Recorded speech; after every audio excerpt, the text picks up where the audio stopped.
Hello साथीहरू, नमस्ते सबैजनालाई। आज म एकछिन बजार गएको थिएँ। आज गणतन्त्र दिवसको दिन अफिस बिदा थियो अनि म चाहिँ तपाईँहरूलाई आज हाम्रो बारी लैजान्छु। हाम्रो बारीमा के छ भन्नेहरू भिजिट गराउँछु। यो चाहिँ हाम्रो कुखुराको खोर हो। भर्खर अस्ति यो दैलो पनि बिग्रेर बनाएको।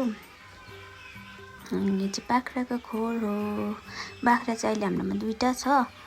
घाँस मजाले काटेर लगाइदियो, सबै छर्छ साथीहरू यसरी बाख्राले। हाम्रो चाहिँ कुखुरा बाख्राको खोर एकै ठाउँ छ नि त, एकै ठाउँ भन्दा नि यता र यतापट्टि। चाहिँ मेरो डोको हो, घाँस काट्नु गएको साथीहरू। घाम कति धेरै लागिरहेछ। हाम्रोमा चाहिँ काँक्रा नि फलिरहेछ। हाम्रो बारीमा काँक्रा छ। काँक्रा यसरी अस्तिदेखि नै धेरै फलिसकेको छ। यो चाहिँ अब सक्नु लाग्यो भनौँ न। इस्कुस हो अनि फर्सी पनि रोपेको छौँ। अलैँची बारी। म चाहिँ आज अलैँची बारीतिरै घाँसतिर गएको नि त। अनि यहाँ चाहिँ टमाटर छ। हाम्रो पनि टमाटर फलिरहेछ, टन्न टन्न भइरहेको छ। अब यो कति धेरै फलेको छ कि साथीहरू। यो सधैँ यति धेरै नै फल्छ हाम्रोमा चाहिँ टमाटरहरू। त्यहाँदेखि पाकेपछि अचार खानु चाहिँ मिठो हुन्छ है टमाटरको। तपाईँहरूलाई कतिको मनपर्छ? मेरो चाहिँ फेभरेट हो। अझै यो भित्र हुन्छ नि अर्को रातो कलरको, यस्तो मिठो हुन्छ साथीहरू।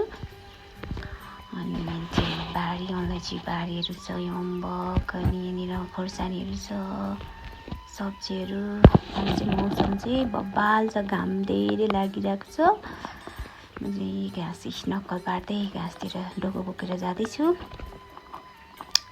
यो खोर्सानी फलिरहेछ, डल्ले खोर्सानी यम्मी हुन्छ, यम्मीवाला। तितेबी पनि फलिरहेछ। मेरो चाहिँ तितेबी चाहिँ एकदम फेभरेट, सब्जीहरूको फेभरेट हो, धेरै मनपर्छ। डुसहरू छ, घाँस, टमाटर फल्दै पनि छ। हाम्रो सुन्तला पनि छ। सुन्तला पनि धेरै थियो, किराले खाएर सबै मर्यो। चाहिँ हाम्रो अम्बकहरू नि छ, अलैँची बारीहरू। म चाहिँ अलैँची बारीमै घाँस काट्नु गएको के साथीहरू। धेरै छ नि त। अनि यस्तो अलैँचीभित्र उन्युहरू छ। म चाहिँ घाँस काट्नु थालेँ। घाँस काटेको धुसले डिस्टर्ब गरेर काट्यो पनि अलिकति डिस्टर्ब गर्छ कि साथीहरू। घाँस काट्दैछु। गर्मी भएर साथीहरू धेरै घाँस भएको थियो नि त, अनि त्यही भएर म चाहिँ काट्नु थालेँ। टुक काट्नु थालेँ। काटेर पनि अनि त्यस पछाडि त्यहाँ चाहिँ घाँस धेरै थियो नि त।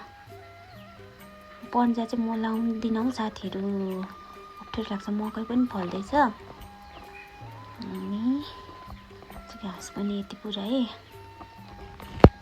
पुग्नु लागेको थियो। अनि अलैँची मेरो चाहिँ भारी पनि पुग्यो। खाँदी काटेको छु। मलाई गर्मीले साह्रो पारिसकेको थियो।